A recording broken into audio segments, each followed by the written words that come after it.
Ayan. just Nadine. So thank you everybody for coming tonight. Alright. Alam niyo po, every time sinasabi namin to, hindi namin ma-explain pa rin ni James yung happiness na nararamdaman namin na nakakapag-perform kami. Dati sa Araneta, tapos ngayon po, nandito naman kami sa Milan. So sobrang happy kami kasi napapasaya namin kayo. Ayan. At thank you din po sa suporta na binibigay niyo sa amin again. Cheers!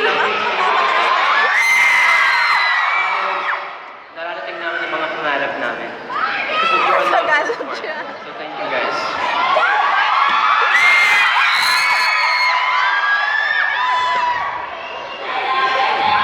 Ayan.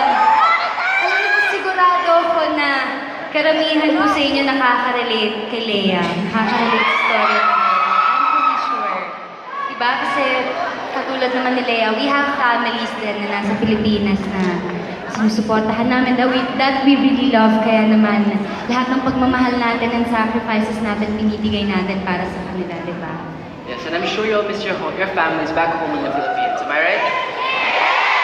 And don't worry because we're here tonight for you guys. Alright. Ayun po. Kaya po, grabe, taas ng energy. Ayan, kaya po JD in Love ang title ng concert namin. Eh kasi naman talagang mai-in love kayo sa lahat ng mapapanood Yes. nyo.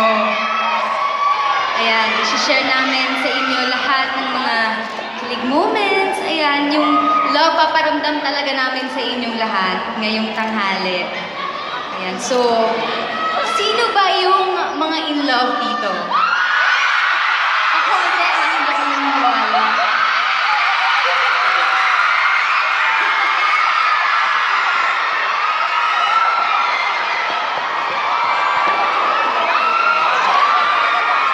Grabe, maraming in love, ha?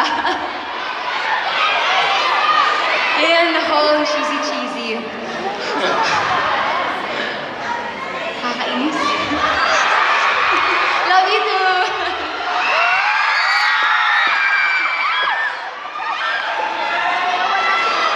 Ayan, so, muli gusto po ulit namin magpasalamat sa inyong lahat dahil po sa energy na binibigay niyo sa amin. It's been quite a long week for us.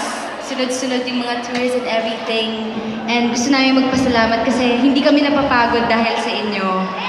Dahil sa energy na binibigay niyo. So parang na-absorb namin yun and then we have the energy to perform for all of you. And we're just really happy na at ma-happy din kayo ngayon. At excited kayo sa lahat ng mga nakikita niyo. Ayan. Ha?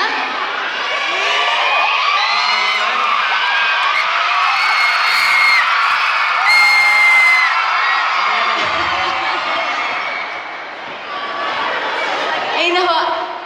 Wait lang, tatanong lang ako. I'm sure naman kahit naman hindi ko itanong. Nabalitaan niyo po ba yung nangyari sa Araneta? Hindi ko alam. Kasi ganito, kasi kapag mahal mo isang tao,